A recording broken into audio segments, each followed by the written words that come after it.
Hello, this is lecture number 4, Politics in the 10th Century for Medieval Studies at Marlborough College. What tends to characterize the 10th century, and this really, so starting in 900 to 1000, right, but really going back to Charlemagne, who dies in 814, shortly after Charlemagne's death until around the year 1000, what characterizes the politics of this time period is a general breakdown in central authority. I mentioned before that the Dark Ages are considered end of Rome until the West starts to pick up. This is one of the moments of the darkest of the Dark Ages, if you will. This general dissolution of centralized power is actually fairly widespread. It is not just in Western Europe. We're going to detail how it works in Western Europe. But Islam also fractures. If you remember in 750, which is a little bit before this, the Abbasids take power. But by about 900, the Abbasids are beginning to crumble. A group of Shia that form the Fatimid dynasty, Fatimid in North Africa, take away Egypt and Tunisia from the Abbasids in 909. The Umayyads in Spain are still relatively powerful, but by the middle of the 10th century, they're also beginning to crumble, and by shortly after 1000, they've broken up into a bunch of little tiny kingdoms. Other groups like the Samanids and the Buyids, sort of other Central Asian tribes, take pieces out of the caliphate on the other side. And actually one of the effects that this has is that the Muslim invasions that made it so far up into France in the 700s really peter out as these internal divisions take apart this once gigantic empire. And one of the last major attacks that they mount is the taking of Sicily, which, as we mentioned before, was sort of nominally owned by Byzantium for much of this period.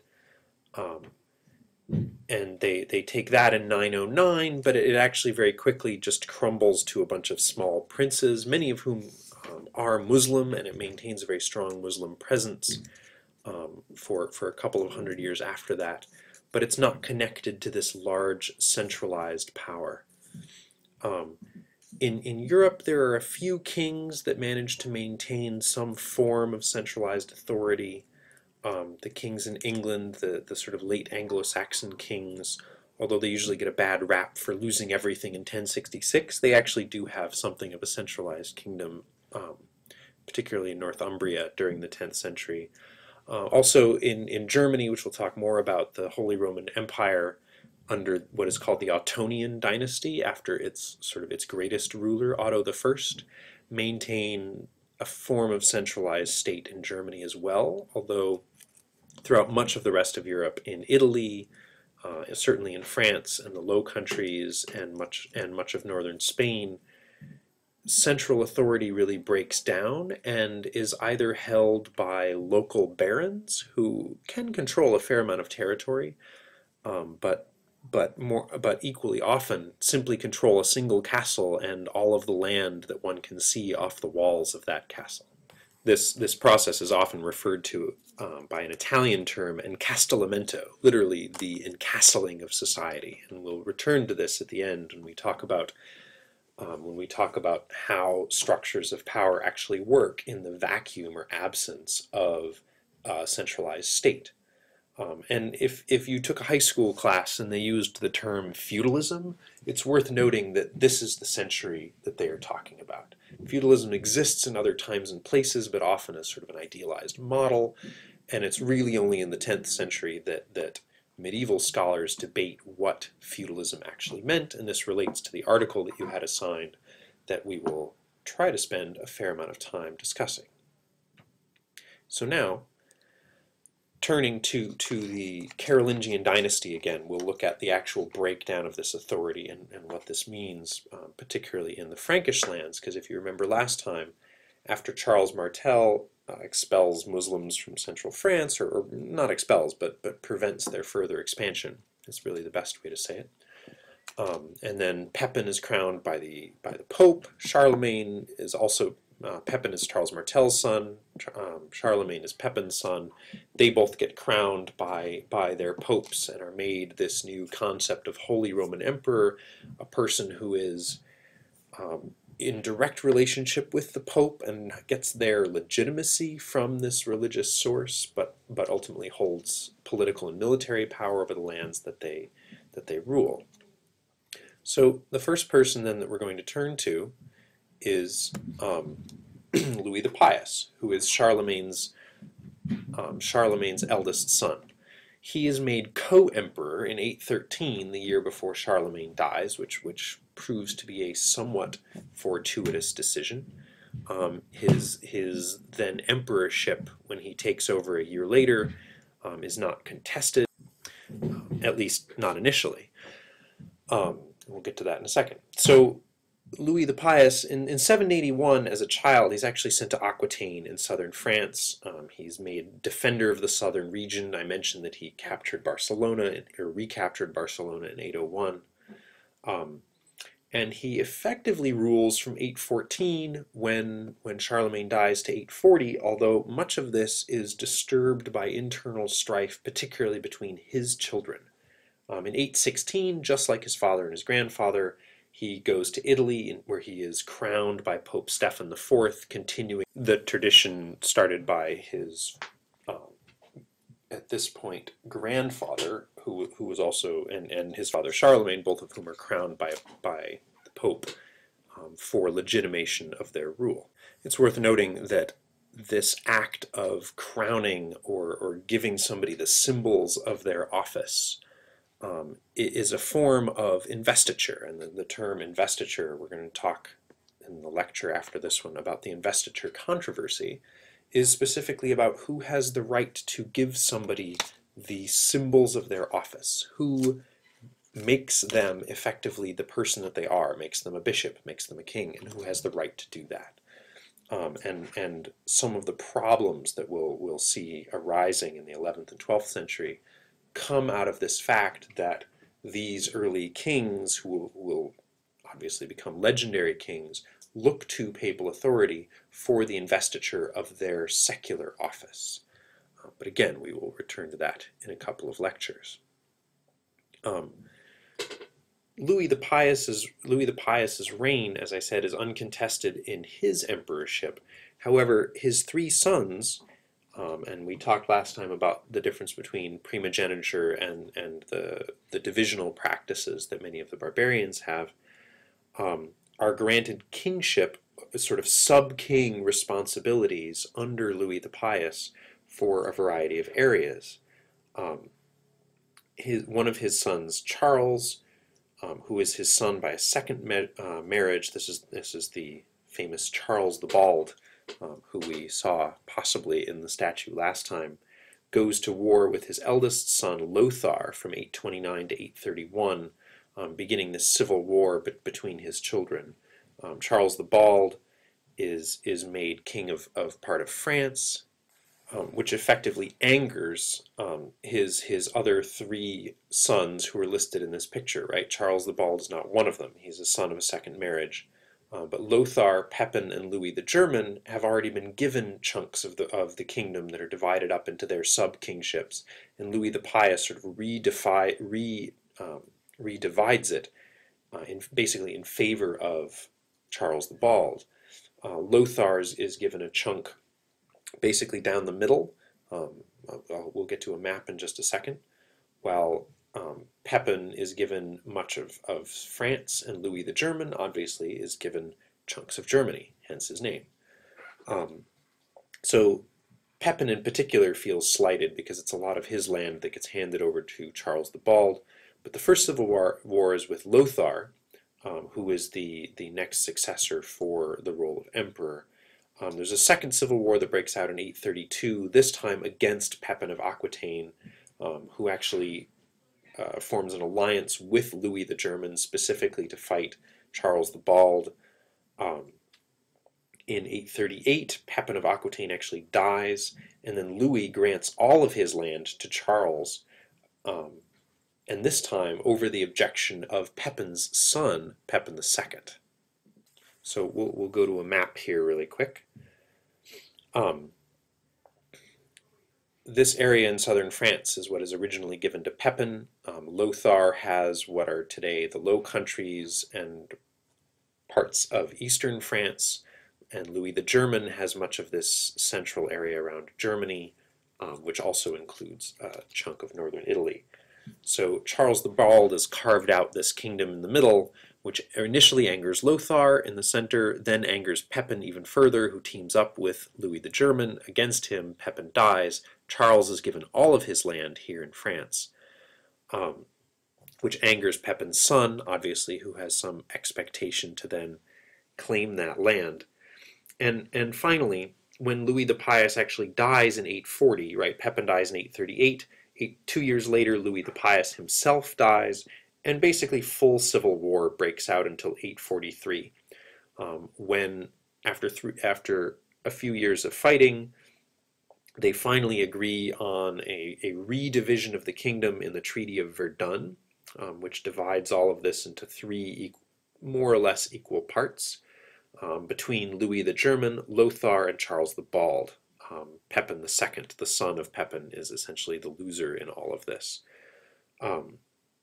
This treaty, again looking at the map, divides basically western France, a central kingdom of Lothar, and this Ottonian Empire, this is actually a map of what we'll get to in just a second, is essentially the inheritance of Louis the German, who turns out to have one of the more coherent areas under his control. After the Treaty of Verdun, Lothar himself is crowned Holy Roman Emperor. He is elected. The Holy Roman Emperor is becomes something of an elected position, actually, which is interesting, and we'll talk about that at a later time. And of course, under him, history repeats itself. He divides his kingdom into three subdivisions as well. Essentially, the Duchy of Burgundy, which is in sort of central eastern France. Part of it becomes what are the Low Countries, and then a third part in the south that has part of Italy, and much of that region essentially eventually disintegrates into smaller kingdoms, little princedoms, or as I mentioned before, simply ruled by one person in a castle who basically has control of everything they can see. After Lothar, there are only a handful of Carolingian emperors that are elected after him. The first one is actually his son, who's elected as Louis II. And then after that, Charles the Bald is elected in 875, although at that point he's getting fairly old. He dies in 877, only 2 years later. There's a 3-year pause before Charles the Fat is elected. Charles the Fat is the son of Louis the German, and you don't have to remember all of these familial relations, but just note that, like we talked about last time, power can shift between siblings, between father and son, that the barbarians have a more fluid sense of who is supposed to take power from who, rather than the primogeniture model of the Romans. And then, as I mentioned, Charles the Fat is elected in 881 to 888. He is the son of Louis the German, and really the last Holy Roman Empire of any sort of a unified Frankish kingdom. In Germany, after the election of Charles the Fat, Henry the Fowler is elected as king in Germany, and really begins the Ottonian dynasty. He dies in 936. He is king of the Germans from 919, which is a bit of a pause from Charles the Fat, but he's really the first sort of centralizing force that we have again in Germany. And the Ottonians get their names from Otto the Great, who rules at Henry the Fowler's death in 936, all the way to 973, which, as you can see, is a fairly long reign.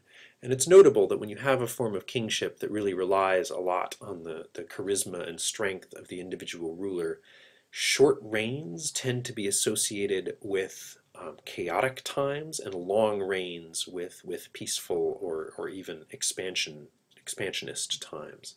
So as we noted, Charles the Bald is only Holy Roman Emperor for 2 years. Charles the Fat gets all the way up to 7 years. Otto the Great is actually king for, what would that be, 37 years, although he's actually not elected to the position of Holy Roman Emperor until 962. So, but at least he holds that for 11 years, and his son, actually, Otto II, holds it for, I believe, 17 years. So both of these are much longer reigns than previously. And it's worth noting, of course, I mentioned that Charles the Fat is the last real unified Holy Roman Emperor in 888. Between 888 and 962, there are 3 other Holy Roman Emperors, none of whom reign for more than a handful of years. So they basically go a long period of time without any chosen centralized ruler. The ones that are there don't last very long. They're either elected late in their life, or I think one of them is killed. So you get this image just by the length of time of rulership of unstable kingship and, as we mentioned at the beginning, a real breakdown of centralized authority. By the time Otto the Great has consolidated things in 973, we're seeing a little bit of a rebound, and we'll go back to this map for just a second. This is the territory that he actually controls, right? The areas of northern Italy that were originally subdued by Pepin, but then re-subdued by Charlemagne. All of these German lands that were either taken or expanded into by Pepin, Charlemagne, and Louis the Pious. And actually, I mentioned this last time, this is the old Frankish capital of Aachen, where Charlemagne's palace actually is.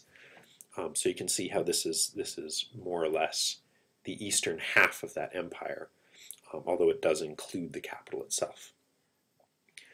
And for really most of the 10th century, this is the largest and most stable of the kingdoms. In this next image, just to go back to investiture and preface what we will say next time a little bit, this shows Otto the Great, Otto I, giving a model of a church that he has built in Magdeburg to Christ in the presence of St. Peter. Right? Here's Otto, here's his church, who he's handing up to Christ himself. Here's St. Peter, he has the 2 keys. He monitors who gets into heaven. And the 2 keys are a reference to what you bind on earth shall be bound in heaven, right? He has the keys to bind and unbind souls, essentially, is how the rhetoric goes. Although, as I said, when we talk about the investiture controversy, this question of who builds the church, who is giving the church to Christ, right? In this case, it is the emperor in the presence of St. Peter. St. Peter represents the pope, but is not actually the reigning pope. So this lack of clarity about who is supposed to guard or control the church and who is supposed to invest the office of the people running the church, namely particularly bishops, but also priests, will really take over the entirety of next time's lecture. So, to summarize what we've said so far, this is a more detailed look at the dissolution of central authority, in part caused by this division of kingdom lands between multiple sons and internal civil war, but also just generally caused by a movement in society away from centralized bureaucracy, the inability of some of these leaders to maintain centralized states, that leads to, by the end of the 10th century, really a unified kingship in Germany, and as I said, to some extent in England, although much of the rest of Europe is disintegrating into petty kingdoms. Before we talk about that further and what the structures of life look like and go into the meaning of the term feudalism, I also would like to note that the 10th century is the era of the Vikings, sort of par excellence. The Vikings have been around for a long time. Vikings or Normans, right, referring to Northmen. This is a ship excavated in Oseburg in Sweden in 825, the classic Viking longboat. But the Viking relationship to the mainland is similar to, I would compare it fairly similarly to the barbarian invasions of Rome, undergoing something of a change in how we understand that, right? What the Vikings are actually doing. If you look at the written sources, if you go to a monastery and read the monastic history written by some famous monk, it will say that the Vikings, sort of horrible, unbelieving Vikings, appear and burn everything and kill everybody and run away. And that's all they do. They appear up and down the coasts of Europe, and they go very, very far south and cause a great deal of fear in the local populations, particularly in the south where they don't have experience with them.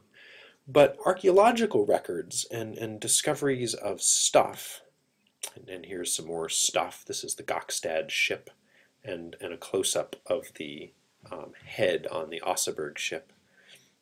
And we don't know exactly when the Gokstad ship is from, as you can see, 850 to 900. But the archaeological record indicates both a slightly longer history for the Vikings and a more coexistive history, I guess you would say. In the written record, the first mention of a Viking raid is at the monastery of Lindisfarne, famous for the Lindisfarne Gospel, which we will actually look at when we get to religion in more detail. It's a fairly classic image of what Christianity looks like in England. But in 793 they record a Viking raid on that monastery. That's the first, again, southern written record that we have. And these raids continue throughout the 9th and 10th centuries. But archaeological record shows that the Vikings acted both as traders and as raiders, and one of the ways that I tend to think of them is sort of very, very opportunistic merchants, right? You can show up in a longboat, and you can show up actually with items of trade and stuff to bring and exchange. And if you show up and it turns out that the place you are landing is a monastery that has a fair amount of jeweled books and things of great value, but really nobody to defend it, well, you can burn it down and take everything. But if you show up and it seems that there is a fairly large settlement and you think that they might offer a fair bit of resistance, you can pull out the trade goods you have and actually say, look, we'd like to exchange some goods, and then we'll go away peacefully. And there seems to be record of Vikings doing that throughout Scotland, northern England, parts of the Low Countries, well before they gain this reputation of sort of show up, pillage, and burn. So that actually the contact between the Northmen and local peoples is older than that, and at times it is not so strife-ridden. There are Viking settlements and sort of trading outposts that are taken up. Just a couple more important notes about the Vikings before we move on. As I said, the 9th and 10th centuries are the main points of their raids. They go very, very far afield. Here is a map. You can see they make it all the way to the Mediterranean. Famously, they also make it to Vinland in Canada, where there seems to be remains of a Viking settlement in Nova Scotia, or what is now known as Nova Scotia. We don't really know why they begin moving south more rapidly and seemingly more aggressively than they were in earlier centuries. Part of this could be because this is what people are writing about more. Sort of an earlier explanation that somehow they ran out of food, but this seems odd that it should be in that moment. There's no explanatory cause for why that would be true. It's also worth noting that actually the kings of Denmark, along with groups in Sweden and groups in Sweden, are converted to Christianity during the 9th and 10th century. Here's a runestone, and actually this runestone will be your material primary source in the conversion of the North discussion that we will have in a few weeks. But even their conversion to Christianity doesn't end the raids. This doesn't mean that suddenly they become peaceful, but really by around 1000 they've been incorporated into the European political system. And if you remember, the invasion of England in 1066 is chiefly by the Normans, who are French-speaking but still maintain this name Norman, Northmen, so have some past association with Viking settlement pretty far into France, right? And they're settling along these rivers that are marked here. This is the Rhine in the north.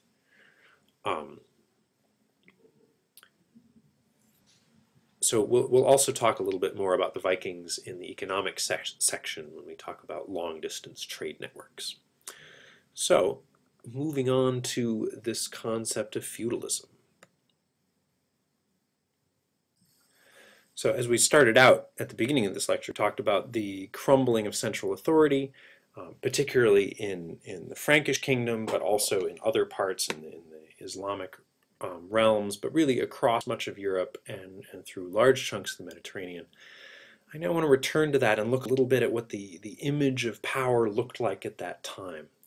And all of these castles, the next sort of 4 images, I think there are 4, are of castles in Catalonia that really provide a fairly stunning example of what they're talking about, this single knight, this single castle, and the control of their surrounding lands. So here's one, and here's the next one. This is the crumbling castle wall, and you can see in the distance the valley floor that it owns with its fields.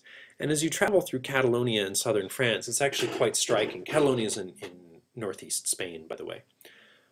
It's quite striking how every hill has a little castle on it. And as I mentioned the term in Castellamento, this is what they're talking about.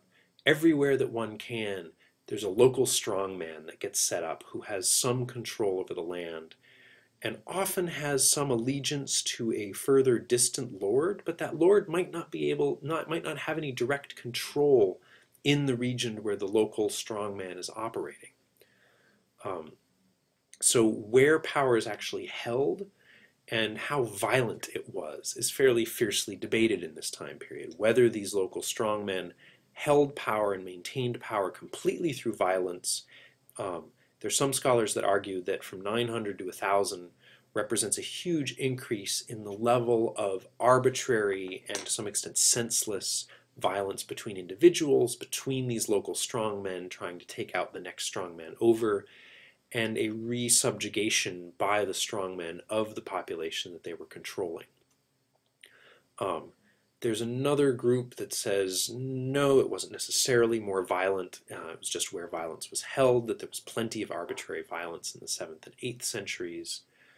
One of the main movements that this spawns, and one that is often pointed to as an indication that violence was on the rise, is the 10th century produces a church movement known as the Peace and the Truce of God, which are religious strictures specifically meant to restrict fighting. And we'll look at exactly what those are when we come back and talk about religion. But for the time being, it's worth noting that that is one of the arguments about a more violent 10th century. Here's another castle, the Castellot de Subirat, and again, exactly the same format. Some type of walled compound, and again, this is very small, right? Well, small by castle standards. This is a fairly large house with a number of rooms, but it is by no means a giant palace, and it's meant to rule over its immediate territory. And lastly, Santa Maria del Foix. This is a monastery or church, and there are a number of monasteries that begin to take on this same look. They have a defensive posture, in this case right on the edge of a cliff, that seems to claim control of its immediate surroundings, and to some extent is meant for political control of nearby land.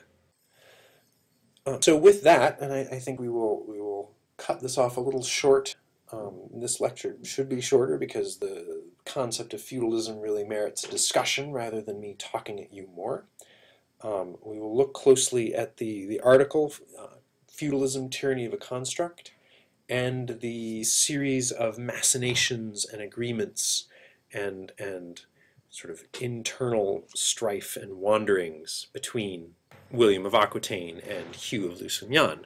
And when you go to read that document, what I want to draw your attention to is think closely about who owes allegiance to who, right? What does the arrangement of allegiance and promise of military support and aid, or their relationships about who is given what, right? How are things established by gift or by agreement between these different rulers? And who owes allegiance to who, right? Who holds power over what other players? And if you try to trace it out, you'll find that it gets very complicated very quickly. So that will form the basis of the discussion. This primary document that I think is a good illustration of the complexities of power relationships in the 10th century, and then this modern article disputing the classic triangle of feudalism with the peasants at the bottom, the knights above them, the king above that. And we will talk in detail about both of those.